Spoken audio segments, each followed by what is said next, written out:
বন্ধুরা সকলকে জানাই শুভ রাখি পূর্ণিমার প্রীতি ও শুভেচ্ছা।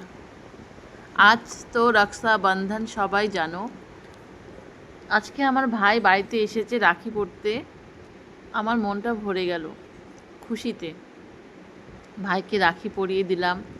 ভাইয়ের সাথে তার একটা ভাইয়ের মতন ভাই এসেছে, সেও আমার খুব ভালো ভাই। তাকেও রাখি পরিয়ে দিলাম।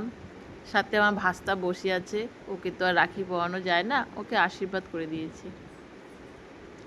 আমার যে কি আনন্দ লাগছে, সবাই আমাদের বাড়িতে এসছে, খুবই আনন্দ লাগছে। ভাই যখন আমাদের বাড়িতে আসে, শুধু আজকে বলে না, যেদিনই আসে আমার খুব ভালো লাগে। আজকে তো স্পেশাল, একেই বলে ভাই।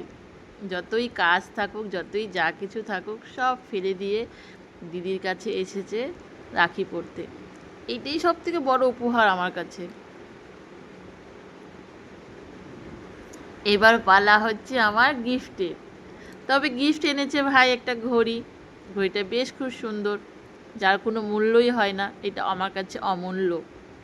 কিন্তু এই ঘড়িটা আমার ভাই অনেক চেষ্টা করলো আমাকে পরানোর, মানে কিছুতেই ঘড়িটা আমাকে পরাতে পারলো না। ঘড়িটা যে কী সিস্টেম ও বুঝতেই পারছে না।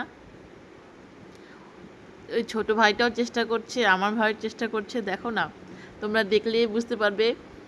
মানে আধা ঘন্টার উপরে চেষ্টা করলো, কিন্তু ঘড়িটার লক কী সিস্টেম মানে বুঝতেই পারছে না। আর আমিও বলেছি, গিফট যখন ভাই দিয়েছে, ভাইয়ের হাতেই আমি ঘড়িটা পরবো। লাস্টে অবশেষে কেউ তো পরাতে পারলো না, আমার ভাইয়ের বউ ফাইনালি আমাকে ঘড়িটা পরিয়ে দিল। নেক্সট ভিডিও তোমাদের পরের পার্টে দেখাচ্ছি। Tata, bye bye.